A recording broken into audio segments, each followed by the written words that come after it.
Everyone is targeting entry-level jobs. How many companies have a blind board member?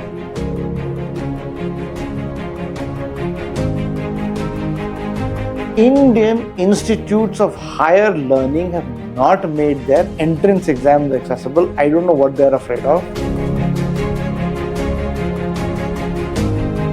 Primary challenges I faced were people's attitude. The other technology we really have to understand very well is quantum computing. Ladies and gentlemen, boys and girls, Jai Hind and Jai Bharat, and welcome back again to our podcast series, The U-Turn. In today's episode, we have a very special guest who's a MBA, a CISSP certified cybersecurity professional. He is an avid photographer, a writer, and a speaker who has participated in a number of TED Talks.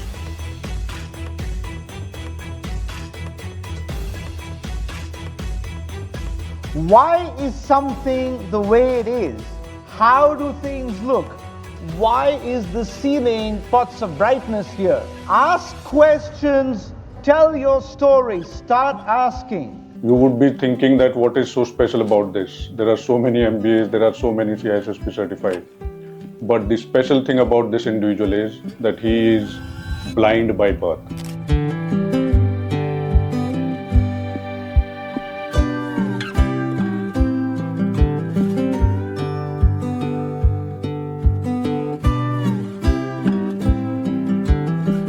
And in spite of being blind, he did not let this weakness mount over his head, and he pushed his boundaries and achieved extraordinary things.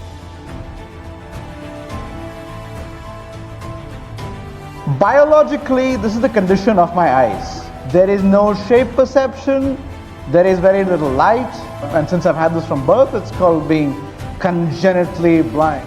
So let's welcome Mr. Pranav Lal.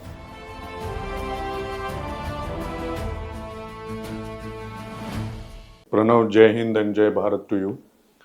And thanks a lot for taking out time from your busy schedule today to come to our episode of the podcast series, The U-Turn. हम इससे पहले की बात आगे बढ़ाएं, मैं बता दूं कि U-Turn हमने क्यों नाम रखा है. एक्चुअल में ये इंस्पायर्ड है by our Prime Minister Modi's vision which he has given to the nation, the Viksit Bharat. We connected Surakshit Bharat also into this. And our objective through these podcasts is to inspire our citizens actually to take Rashtra Pratham, the nation first goals, apart from their personal goals. And that's why we kept it the U-Turn. U is YOU. So whatever you are doing, we are trying to tell our citizens actually to take a U-Turn from whatever they are doing and take one Rashtra Pratham goal, because unless and until all of us contribute, we will not be able to achieve this goal. That's what we are thinking about. So thanks a lot, Pranav, for taking out time and coming to our podcast. Now, before we begin, there are few numbers I was looking at. As per 2020 studies, there are more than 43 million people who are living in blindness. और ये number is projected to grow to 61 million by the time we reach this goal of Viksit Bharat in 2047 or 2050. In India itself, it is approximately 8 million, although definition of blindness government has reduced, so that number is 4.5 million, which is a sizable number in India. और ये सभी लोग काफ़ी different challenges को deal करते हैं, and you being visually impaired by yourself, I'm sure you know what all challenges are there. So before we start the conversation, I want to take you to your childhood. Okay, as a child, when you were growing up in your family, or जब आप you were doing your education, तो इन सब चीज़ों में क्या challenges you faced, and how did you navigate through these challenges, Pranav? So Jai Hind, Ashish, and education. See, there were, let's do it this way. There were 3 phases in my education, based on, and I'm classifying them based on the way I acquired and rendered information. The first phase was Braille. So like every other blind person, well, I shouldn't say every other, but like a lot of blind people, I was taught Braille. Okay. And I used to make notes in Braille. My mother would get books transcribed in Braille, and so on. So all my education was in Braille. Okay. However, me being me, we realized that Braille was very slow. And also, see, a Braille book is a very bulky affair. Okay. Okay, because um I don't recall the exact ratio Braille versus print, but a print book of 200 pages, I think, is almost double in Braille. Almost. I could be wrong about this, but it is substantially larger. Oh. So then your graduation subjects as well as MBA, you did MBA as well. So there are multiple subjects, there are number of books. Yes. No, we haven't even reached there. I was school mein. Okay. Okay. School mein. In school itself. Acha. Okay. So this is, Braille was, let's say, from what was KG and all that to almost 5th. Okay. In 5th standard, we realized that we need a faster way, so we got cassette recorders. I would record in class, come home, make notes, and my books were recorded onto audio cassettes. Okay. I mean, that time I would buy audio cassettes like people buy vegetables. Okay. I mean, sabzi wale ke paas jate ho, I'll go to an audio cassette guy and buy blank cassettes to record. Okay. That continued till the end of 8th standard, till when my late father got me a computer. Okay. And those days, I'm talking about the early 90s, 386 wale desktops, right? With a separate monitor that sort of, they have come back in fashion, by the way, those machines. Yeah, now again, people are getting it assembled. Yes, not only assembled, but also Ready. And gaming PCs that you have now, with lights and all that, a good new look they have. But anyway, so that was my first machine, 386, 120 MB of hard disk space. Okay. Okay, with I think 4 MB RAM or something like that, running Microsoft DOS version 5. Oh. This old, all right. Okay. And so then the model changed a little bit, because I still took notes in class, but I would put them on a computer, and I had my textbooks typed. Okay, textbooks typed. Yeah, so one of my masaris, he runs a company. So he hired someone to actually type out textbooks, because this was the time in India where we didn't have any facilities. Correct. Okay, and I'm talking about, again, late 80s, early 90s. Okay. Then that model worked up till the end of 12th class. Once I entered college, it was very different, because... So you used to listen to the books. I mean, whatever typed books are there, they're stored in your desktop, and then you used to listen to them? Yeah, I used to listen to them. Okay. So what happens is, how I work with a computer is, I have a piece of software called a screen reader, which is what runs on the computer, and the screen reader taps into the various events the operating system generates. So, for example, you press a key. Actually, when you press a key, besides the hardware, that actual space bar getting triggered, a number of things happen inside the operating system. Okay. So, the key code is pressed, an event is generated. So that event is picked up by the screen reader and it says space. So the screen reader is basically like this universal person, those olden times in Chandni Chowk, you had those neighborhood aunties who knew everybody, who listened to everything, who could tell everything. Yeah. That's the role of a screen reader. Okay. Okay, except that it happens in real time. And I still think the neighborhood auntie will win, even though it is software, but I think she would still win. But anyway, that's how a screen reader works. And yeah, I would effectively listen to the books. Okay. And afterwards, after 12th, when you got into graduation? So then we got a scanner. Okay. So I used to scan because what happens is in college, it's not only one book, you have to refer to multiple books. True. And okay, you refer to 5 books, that's okay, but then you didn't, you don't have to read the full book, only certain portions. So I used to scan those. I was running my own disability office, scanning, reading, scanning, reading. So until then, I was still on a desktop, okay? Okay. Though now it had become a Pentium 586 tower. Okay. Then finally in B school was when I got a laptop. Okay. And was on an equal footing with everybody else. All right. But you talked about challenges. So let me come to challenges. Okay. Problem 1. Pictures.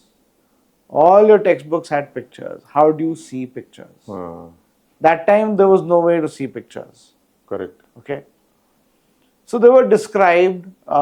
We bought equipment from abroad, which is basically we got German film, rubber mats, and my parents would draw the pictures for me.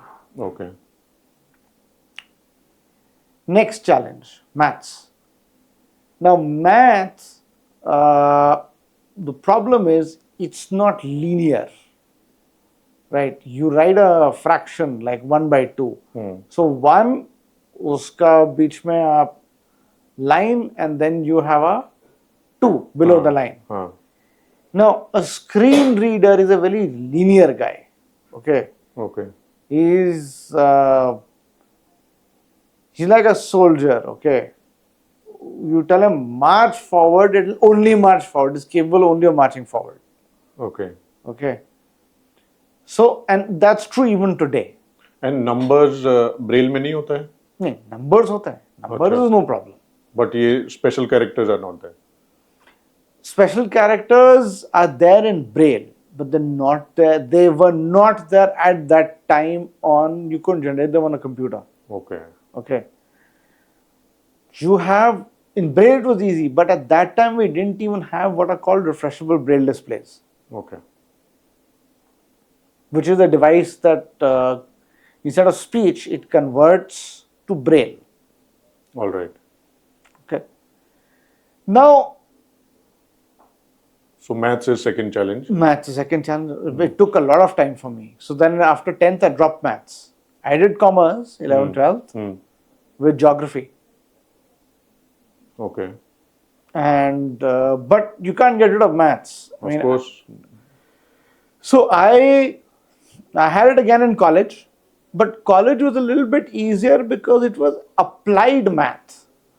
You apply it instead of the focus is on the concept. It's not on can you actually do the mathematical operation. No. Focus is on basically how do you apply it? Is whatever calculus you do, is that poor person in the maths problem making profit or loss? That is the focus. So it's doable. All right. So these two are primary challenges which you faced. No. These two are just the informational challenges I faced. Okay. The primary challenges I faced were people's attitudes. Hey, this theme is everywhere, okay? Correct. Oh, you can write attitude, put it in an infinite loop, and that remained the challenge. Because, see, right from taking public exams, like 10th board and so on, up to even, I think up to B school, my choice of subject to an extent was also determined by attitude because I initially thought I'd take economics honors. Okay. But There was too much maths. We didn't have the infrastructure. It would have been extremely tough. So I thought I'd do science, but that's also out the window because accessibility is a problem. Correct. What I mean by accessibility is the ability of a disabled person to gain the information he or she needs to do a task. Correct. Because there is a lack of trained professionals, right? And that time books were not available the way they are now. So this happened. Then I was doing everything. I overcame these challenges, and I said, okay, let's do B School only. Okay. And we said, okay, let's go ahead. We overcame these challenges. College was okay, no problem. But we have this thing called CAT for B School entrance. I forget the exact thing. It's Common Admission Test. Yes. So what happens is, when you take an exam as a blind person, even today, despite all the advances in computers and so on, you still have to use a writer. Oh. And there are rules. Writer has to be junior and so on, which is always a problem because in junior class, they'll not understand how to write the maths. Correct. They'll not understand how to explain diagrams. So, but anyway, that time this was the rule. And you get 30 minutes of extra time. And that was sort of the industry norm. Okay. On CAT day, I am Lucknow, I think, that was conducting the exam. They didn't give me the extra time. They did not. I don't know what happened to the writer at that point of time, but yeah, they certainly didn't give me the time. Okay. Despite the fact that they promised me. So, I had a few choices. One, I could have gone to the courts. Two, I could have said, forget it, I'm going to take this exam again. Three, I can move on with life.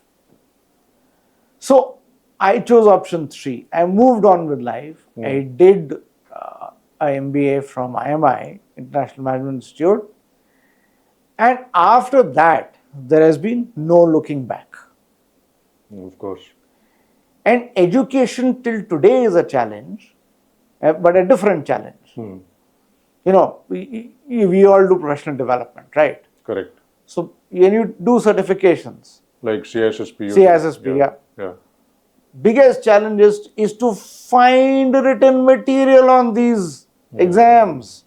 You will find videos, lots of videos. Thank you very much. I can't do anything with videos. So you followed the same practice of scanning them and...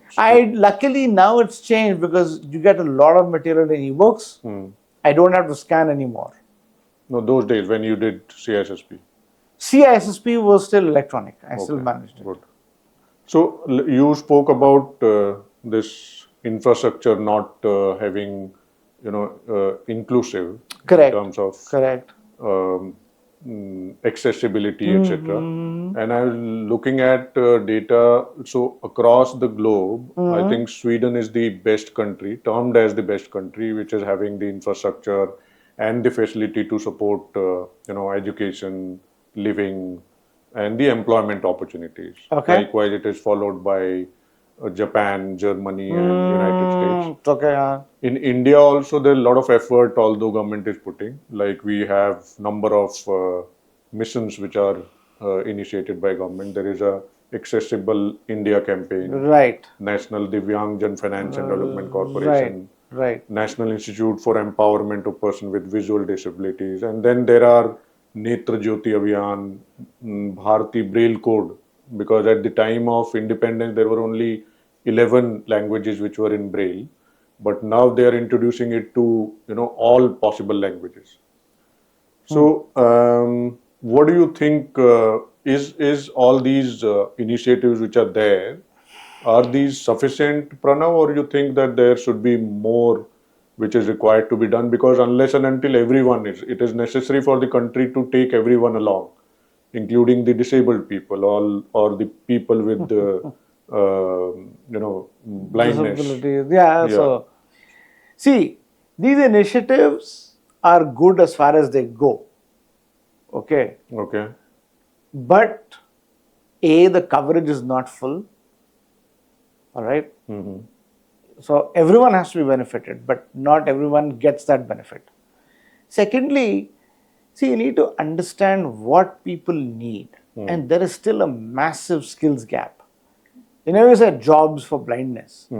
Well, jobs is fine, but what job are they going to do if they are not trained? Correct. And so that is a problem we still have. Okay. And the other problem is, see, how many of these initiatives actually have blind users' input? You don't even know what's required. So, and they don't go far enough. I'll tell you what I mean by this. Far enough, okay, one is coverage, but the other is, see, we have a lot of technology today. Correct. But producing that technology still requires you to have chips. True. Now, while the government is certainly working on chip development now, we should have done it much sooner, because the chips of the blindness technologies, they come from the same place, right? Yeah. So, getting blindness tech is still difficult in India. Even if you have to import, it's very tough. Okay. Right. So that means work on customs also. That ease the import, ease the export. Correct. That is also part of the accessibility. It is part. So it touches everything. So everybody has to be taken along, whether it's customs and excise, whether it is, so for example, very basic example, building roads, right? Our roads, though highways are very good, especially the new ones and all, but my inner city roads still have ditches. Correct. That has to be fixed. Then if you look at it, law and order is a big problem. And I'm not saying that a blind person getting robbed. Okay, that is one issue. But the other issue is driving safely. So if the regular sighted drivers, if they would follow the rules of the road, you don't have such a problem. Exactly. And see, it's not even a policing problem. Okay, it's very easy to say, oh, the police is this, police is that. No. Look at our police to population ratio. You're right. Right? How is the police going to do their job? And you're saying everybody has to be taken along. This is what we mean. If I have a constitution, I have a rule book, that means by virtue of the fact that you're living in India, you are subject to those rules and you have to follow them. If we follow our rules, half the problem of being taken along is solved. You're right. Actually, people with eyes, they are not able to see this, and they are not actually ready to see what is their duties. They're more concerned about their rights. This is not only people with eyes or without eyes. Most people today, irrespective of nature of optics, will look at what are their rights. Correct. That's the funny, I'll give a very funny example, okay? And I mean strange funny. In my old civics textbook, I think we had 2 chapters on fundamental rights. We had 1 page on duties. Now, what is the logic? Correct.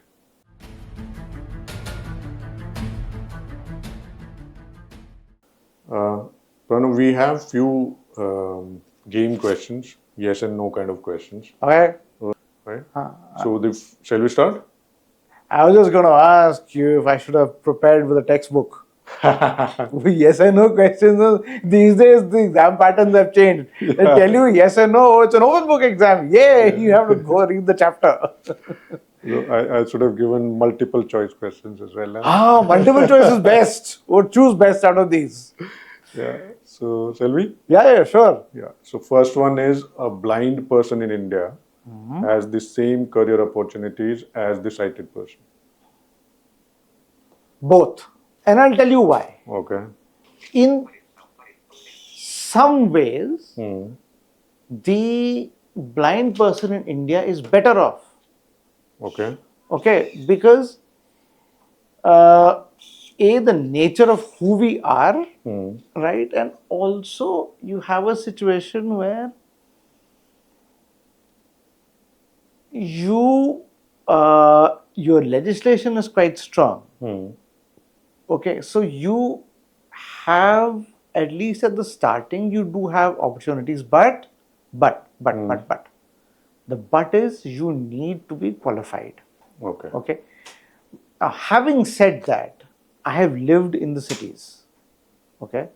And Yeah. I have faced several interview rejections. The opportunity is the same. Can that opportunity materialize? Nahi. Okay. Because of attitudinal barriers. I have the opportunity, I'll walk into the same interview. But will I be given the same consideration? Maybe yes, it's changing a little bit.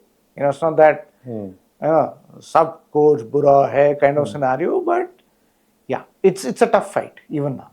Okay. That's why I said yes or no. Yeah.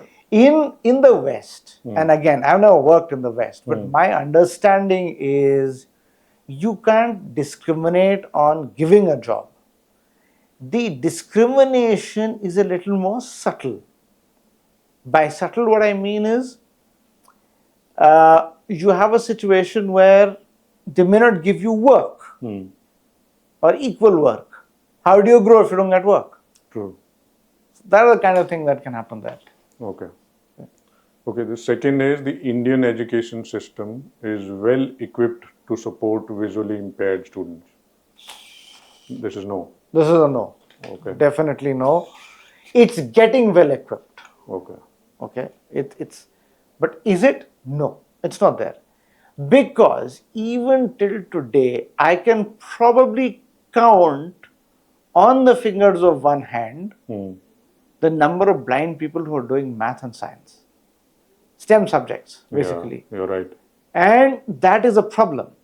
I have no problem with arts. You do arts. That's fine. But you have to have the equal amount of choice. Even in STEM as well. In STEM. Right. Now, you've got all the tools to do STEM. You've got the technology to do STEM. You even have materials in the right format to do STEM. But how many career counselors have learned? So, for example, have you read Ignited Minds? Yeah. Okay. Now, in that village, right, where our late President Dr. Kalam used to live, Yeah. right? If there had been a blind person, it is unlikely somebody would have counseled him to do STEM. You're right. Okay. I'm going on the balance of probabilities here. Okay. But we need that. And plus, the other big problem with STEM subjects is Indian institutes of higher learning have not made their entrance exams accessible. I don't know what they're afraid of, but their entrance exams are not accessible. Till now? Till now. Most of them. Most. Oh, that's a surprise. Should not be. Yeah. But it is. I know what you mean, but they're not accessible. So, while a lot of work has been done, some cases they have been made accessible, but the default condition remains inaccessible. Okay, the third one is you can recognize people better by their scent than by their voice. Yes, no. No. Okay. Because scents can change. Right? I'm a human. Yeah. I don't have the nose of, let's say, a dog. Right? So, no. Good one. And scents change. Yeah? You can spray perfume. Yeah, you're right. What is there? Okay, the fourth one is you can instantly tell a person's mood just by listening to their voice. No. Yes and no. Depends on how close you are to the person. Yeah. You're right. See, it's all very contextual. When I'll give you an example. You go to a hotel, all right? 4-star, 5-star, everyone is super chirpy, super helpful, irrespective of what's happening to them, or even airlines. You know, the flight crews, for example. And I frankly marvel at that ability. I don't know how they do it. So no, you can't tell. Okay. Okay. And since we spoke about employment briefly, now I was looking at certain data in government sector. There are around 30% employed visually impaired individuals. Then in semi-government and PSUs, also approximately 25% they claim that they have given the jobs. And in corporate private sector, the ratio is approximately 45% of the blind population. And Mahindra, our previous employer, it leads the pack, especially in the corporate sector. Okay. However, in spite of that, there are only less than 30% blind population is employed as of now. So, since you are, first of all, kudos to you that you chose such a difficult career, cybersecurity, and you did MBA also. You did your graduation in, I think Commerce. Yeah. And you worked with variety of well-known companies, EY, Mahindra and Mahindra, and currently you're with Lloyd's. Do you think, first you mentioned about that in terms of getting the employment, of course it is, you don't get the equal opportunity. But in terms of once you are in the job, then in promotion also, do you think you face challenges? That's a good question. And I don't want to say that I have faced challenges in promotion because I have got promotion. Okay. But having said that, it may not be as fast. All right. And do I face challenges? It's difficult to say because I'm never a part of my promotion discussion. In the sense that when the decision is being made, I'm not a party to that, so I don't know. Much awaited appraisal. Yeah, appraisal basically. Okay. But I am sure blindness would play a role somewhere. Okay, they may not discriminate against me, all right, but somewhere the thought will come. And this is not, maybe some companies it may not, some companies it may. So there is no one answer for this. Okay. And like you had access, I mean, luckily, you financially you were capable. Yes. And you could afford necessary technology in terms of educating yourself and making yourself capable to get a job. But of course, like you mentioned, there are people in far-flung areas. Now, in terms of creating an accessible environment and infrastructure for everyone, what more do you think, in your views, the government and the corporate sector needs to put in? I think, okay, let's not poor government, poor corporate sector. They're not the only ones who have to play. See, everyone, all right, which includes the blindness community. So what happens is when you're a member of any marginalized community, right, you get used to handouts. Correct. And that is one problem with the blindness community, amongst other problems, but that's one of them. Okay. Okay. Some people are used to handouts. That creates a problem. Okay. Now, what else can be done? I think the biggest barrier to drop is the attitudinal barrier. Yeah, which that attitudes have to change. Other than that, Uh, the other thing with NGOs, for example, or blindness organizations also who work on uplifting the blind, they have to target managerial positions for the blind. Everyone is targeting entry-level jobs. How many companies have a blind board member? Very relevant question. So, so that is the kind of push forward that's needed when you look at. Now, what can the government do? The government has to implement business-friendly policies so that the economy is boosted, the rupee rises, we get strong investment, and it has to maintain law and order. Let the government just do this much. And that's enough for the rest of the world to take on whatever has to be taken on. No, very, very relevant points, Pranav, because law and order is one of the pain area which results into the internal conflict and which ultimately brings a nation down. Apart from you being the cybersecurity expert, you are involved in many other extracurricular activities. You are a writer. Yes. You represented. I mean, you participated in few TED talks as well, and you are a phenomenal photographer. And you use some technology called voice. So, is it possible if you can, a little bit explain how that system works? Yeah. How do you do this photography? Because this is it's kind of surprising that you picked up photography as your... I'll tell you that story. Okay.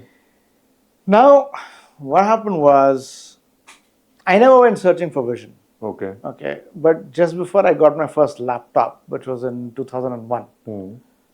Was it 2000, 2001? Probably 2001. Right? I came across a piece of software by a Dutch physicist, Dr. Peter B.L. Meyer, Okay. where he claimed that you can perceive images through sound. I said, okay, looks interesting. Now, my first laptop was an Acer. Okay. And Acer at that time was giving free webcams, as a marketing stunt. Now, I got that webcam, I connected it, and I launched the voice. And I could see the changes in the soundscapes. I could perceive them. So I knew that I was looking at different objects as I turned my head. Okay. And that is what interested me to push forward with the software. So you need to understand how the software works. In fact, let me show you. Bag, please. Bag. So what happens is, how do I explain this? All right. When you hear the sound, there are three. Bag is there. Bag is there, na? Super. Okay. So I'll explain, then I'll open up the bag. Yeah. Right. To interpret the image with sound, there are three rules you have to follow. So, have you been to when was the last time you visited a theatre? Me? Long back, na? Long back, yeah. It's almost 6 odd months, yeah. 6 odd months, okay. Mine's worse. Mine is, I think, not last time, maybe a year or 2 years, maybe. Anyway. So, in a theatre, when a plane takes off in a movie, how the sound pans from left to right? Yeah. So, that kind of panning tells me where the object is in the horizontal plane. Okay. The pitch of the sound represents height. So, the higher the pitch, the higher the object in the frame of the camera. And the volume represents brightness. Okay. So, the louder the sound, the brighter the object. Okay. So this is the fundamental. These are the three fundamental principles. Now, let me show you what I use. I basically use a monocular audio device, which is nothing but an Android tablet. These are glasses. It's a device from a company called Vuzix, which is based somewhere in Texas. First thing, we need headphones so that you can better perceive the stereo sound. And you carry this when you mentioned that you visit these movie theaters. No. The theater was just an example of panning. Okay. I don't carry this into a theater because I don't feel like explaining to the gentleman with the metal detector why I'm wearing all this hardware. He'll probably not say anything, but yeah. But can you make sense out of the movie when you visit the theater? With this, I've tried watching a few times at home. Uh-huh. It's tough. If I have to make sense using this, the best movies to watch are National Geographic. You can see the plants at least. So I'm wearing bone conduction headphones. Okay. These are from a company called Shocks, which now you get even in Chroma. Earlier you didn't get in India, you only had to get in Amazon. Okay. But people have seen the light and they have bought Shocks, which is nice. Advantage of bone conduction headphones is your ears are totally free. First things first, I have a headband. Okay. Yeah. So I wear this and I have to mount a battery pack and the device. Okay. Okay. Okay.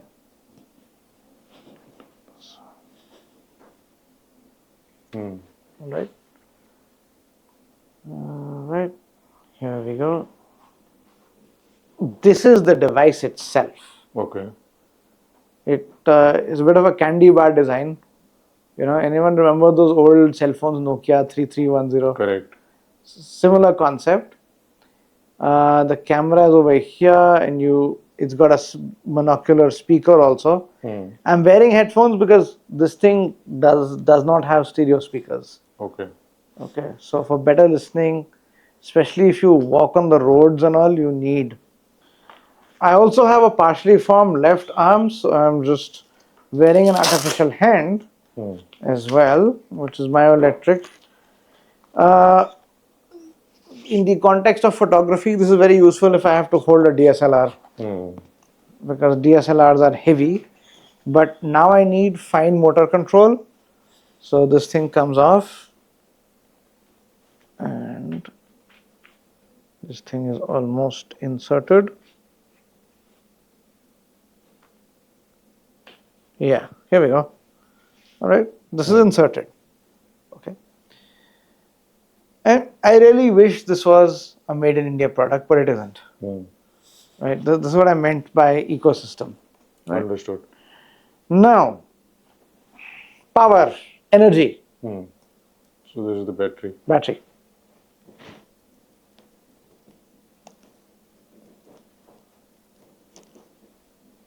Okay. Battery connected. Yeah. But now, what's the most important thing? Cabling! How do you get the energy to where you need it to go? Okay, it's not wireless, huh? No, it's not wireless. That's where we have actually made a lot of progress in terms of power delivery and distribution.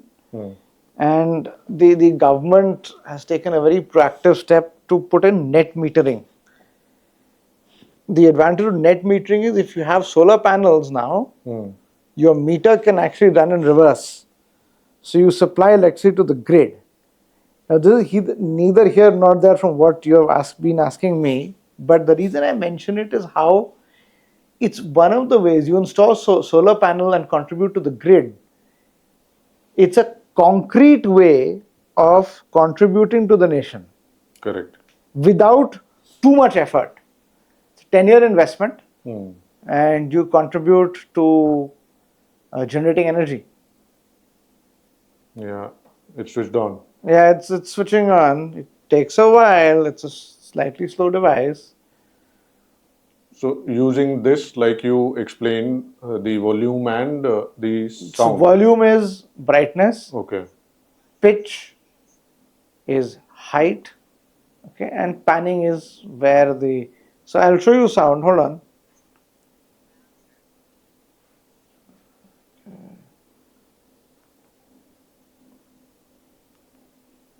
And then you'll be able to make out whether what object, individual, animal, plant. Yeah, more or less.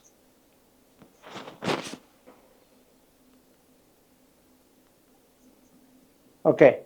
I don't know the mic is picking this up or not, but right now uh, I have the software running. Okay. Although it's running from the speaker of the device, but in a way probably that's better because uh, your microphone may be able to pick it up.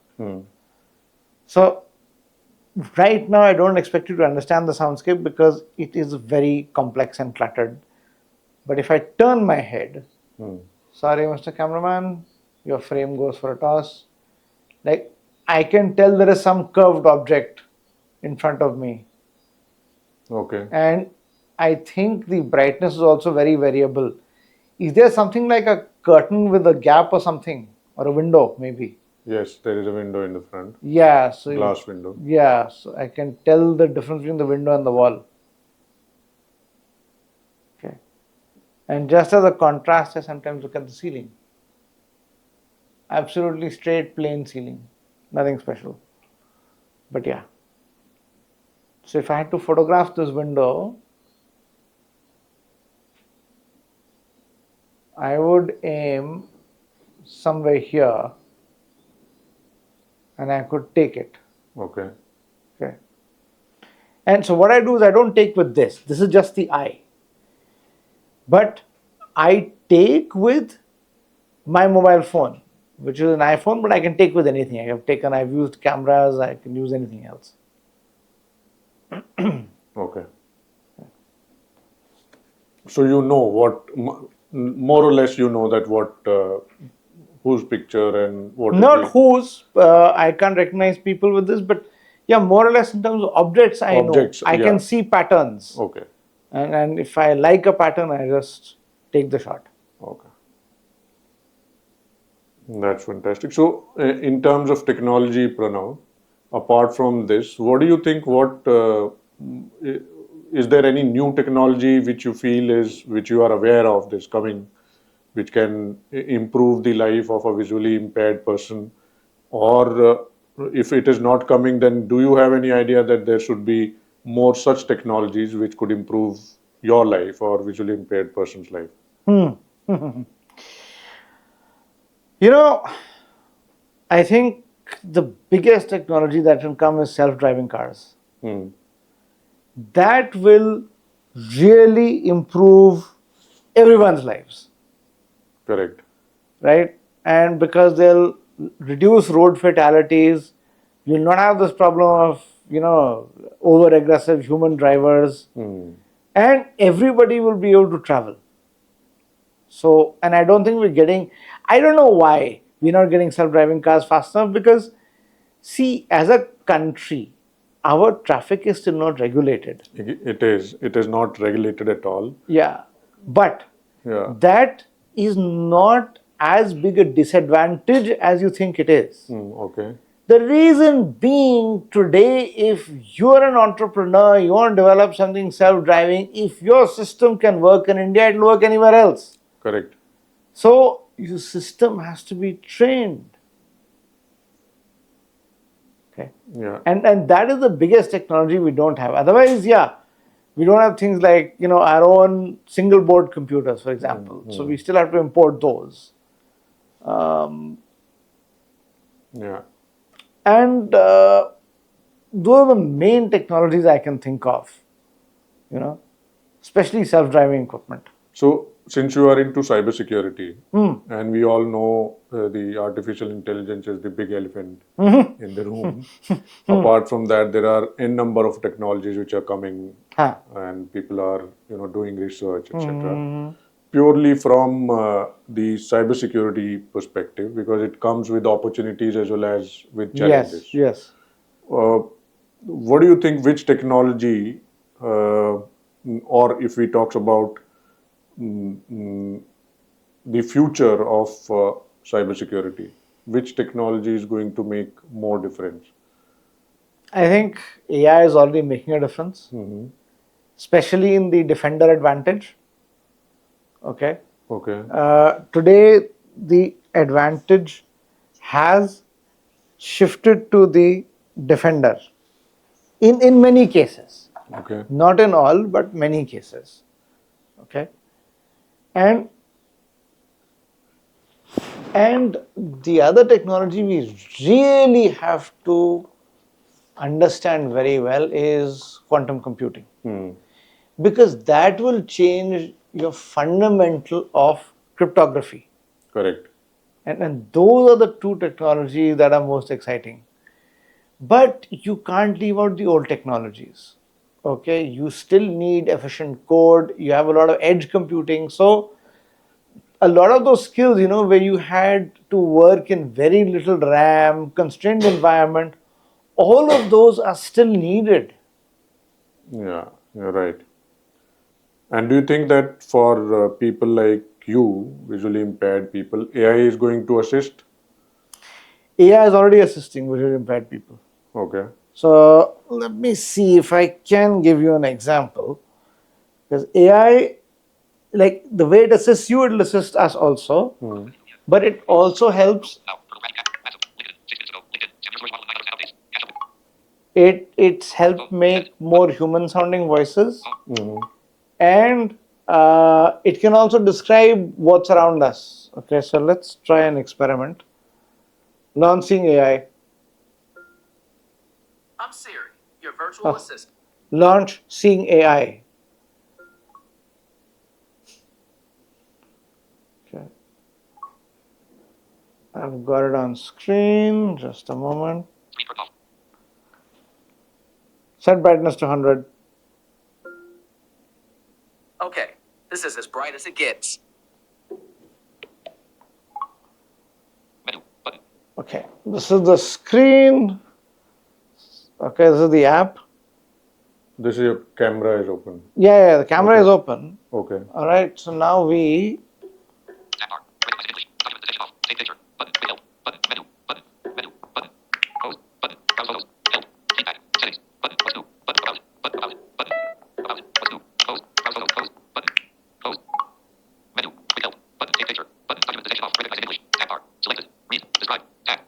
I go to describe.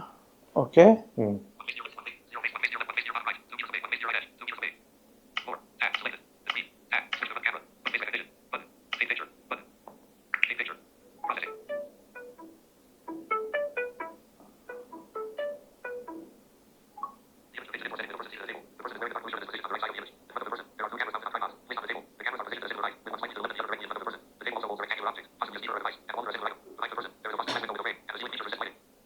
There you go. And this is what This is AI. Okay. This is AI description. Okay. Which is how it helps blind people to. You can actually hear without doing any kind of complex cognitive processes what's around you. Okay.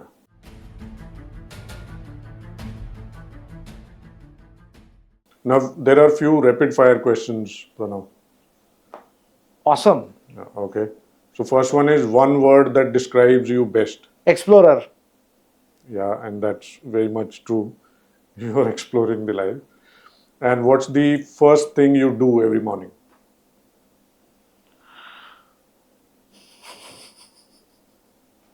So,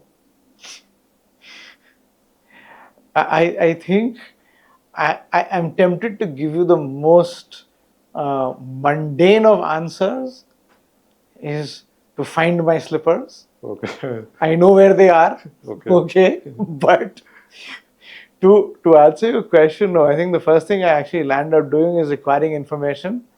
So I check email, I check news, need to find out what's happening while I've been sleeping. Oh. Very good. The answer should have been exercise, but that is still second. Okay. Okay. Third one is what's a sound you find most soothing? I can't tell you one sound. There are two sounds. Okay. One is waves on a beach, Okay. and the other one is machine noise. Humming fans or a well-tuned engine, for example. Okay. So find them soothing, huh? Yes. You've been to beaches? Yep. After my marriage, especially, I used to live in the Middle East earlier with my Okay. parents. We used to go, but then after my marriage, I understood how to relax. My wife taught me how to relax on a beach. Okay. So that's when I really appreciate wave noise. Fourth one is what one misconception people have about blind individuals. You shouldn't have said one, there's so many. But I think one of the biggest misconceptions is they will do very well with voice activation. That's not always the case. Some of us do prefer using keyboards. Okay. Fifth one, what motivates you to keep pushing boundaries? I think, frankly, I'm just wired that way. If I can't push boundaries in something, I'm not able to go forward. And I'll give you an example. So one of my first jobs was with an education corporate. Okay. Okay. And I was preparing students for B school exams. I didn't like that role too much. And the reason I didn't like it is because where is the innovation? You have a set syllabus which you have to do. You're right. Now, that didn't interest me too much. Correct. Okay. Next one is who has been your biggest inspiration?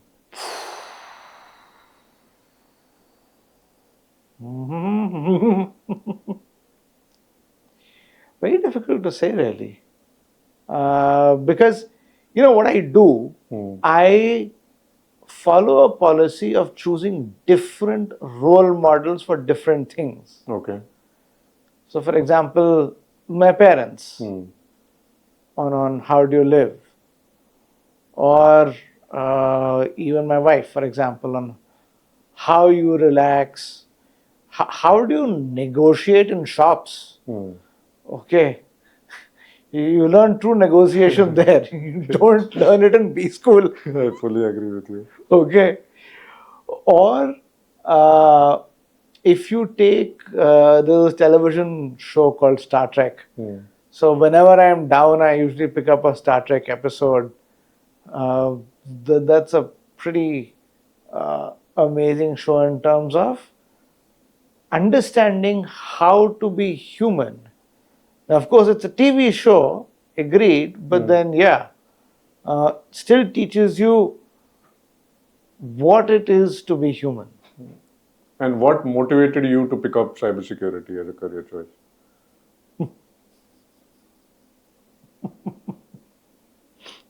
I'm laughing because, okay, so here's how it happened.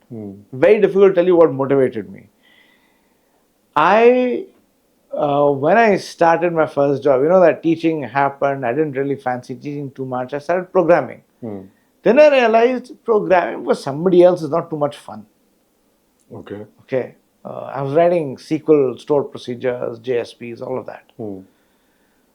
Oh, what to do? Then I said, okay, I had seen a lot of movies. I said, okay, let's become a hacker. And as luck would have it, a friend of mine introduced me to a friend of hers who turned out to be an information security consultant. Okay. And there was no looking back. I mean, that's how I got into SSG. Yeah.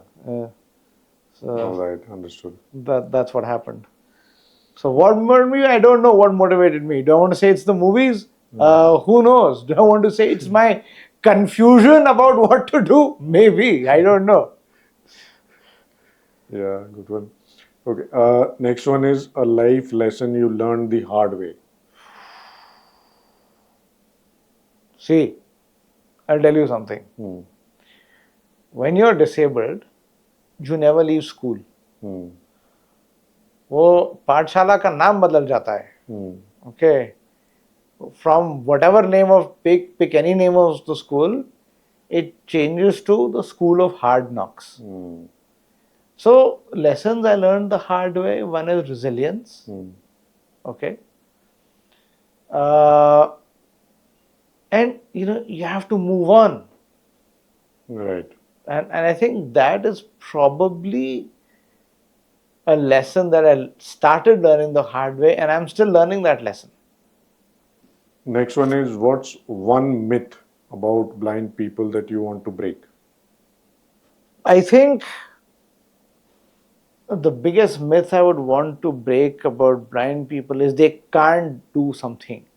You let me decide what I can do, what I can't do. You can't decide whether because of blindness, whether I can do something, I can't do it. I may do something differently. I may have an approach to get the same result. But I have to be the decision maker, not you. All right. Next one, what's the best advice you have ever received? That's a very good question because I've received a lot of advice and a lot of it has been good and sincerely meant. But I think one of the best ones was from my late father, where he said, you have to carve your own path. You can't really look at anybody else's. There's nothing, you won't gain much by moving in that direction. You have to carve your own. Yeah, and you're very true to that advice. I think you're doing well. Yes, so I believe. Yeah. No, it's very inspirational, Pranav, to see, and I'm sure our audience, almost all of them, would be inspired by this. Next one is, what's next on your bucket list? This is kind of nation wants to know. No, it's next on my bucket list. Oh boy, there's so many things I want to do. There's so much travel I want to do. One of the things I want to do is take a photograph of a volcano, an erupting volcano. Oh, So there was one in the Andamans some time back. I didn't know anyone in the Navy who could take me there. They didn't have civilian flights. So one climbed down the caldera of a volcano. Okay. Maybe if you want a more armchair thing, I want to be an entrepreneur someday. fantastic. And my standard answer to this question, if you'd asked me 5 years back, would be I want to command a submarine. So you very true. You're trying to push the boundaries as maximum as possible. Yes. And in terms of entrepreneurship, recently there was a movie on this blind person, Shrikant. I don't know whether you've heard or I have seen it. I've seen it. I have some questions around the movie Okay. for Mr. Bola. I mean, while I respect what he has done, it's not easy what he has certainly exactly. done. And he started a physical packaging unit. So hats off to him, not a joke. Of course, it is for a normal person in itself. Entrepreneurship is one of the toughest, I would say. But for a person like you or him, it throws another level of challenges. It is, especially if you do. I would not, for example, want to start a factory. That kind of work is all the way different kind of. It is totally different. And there are blind people who have done it. Yeah. I know somebody, Shrikant's only the latest example. He's not the first one. Okay. There are other people who used to run captive units for Philips, for example. And the gentleman was blind. I think Vikram was his name. He used to run it. I don't know what happened now, but yeah, he used to run it. No, Pranav, thanks a lot. We've come to the end. There is one final question which I want to ask you. One is that one piece of advice for our citizen to contribute to this grand vision of Viksit Bharat. And like I told you that everyone needs to have a Rashtra Pratham goal, or nation first goal. So before that, what is your nation first goal, Rashtra Pratham goal? Okay. So let me answer the second question first. I think my Rashtra Pratham goal is Vigyan, citizen science. Okay. Because you advance the nation with accurate data. And today it's possible to do citizen science. Correct. So, citizen science, Vigyan kariye, buy sensors, hook them up. Something as simple as measuring air quality at home, measuring the pH level of your potted plants, for example. So many things you can do. Okay. So one is science. Okay. Build your own gadgets. Today it's possible. In fact, if there are any prospective 1-year-olds viewing this, I would say don't buy. I'm nothing against manufactured toys. Go for them. But learn how they work and build your own. We have to become a nation of creators. Correct. Okay. So my advice to the nation, खोजते रहिए. What I mean by that is keep exploring, keep asking questions. If you don't ask questions, we will not progress. You're right. Be hungry.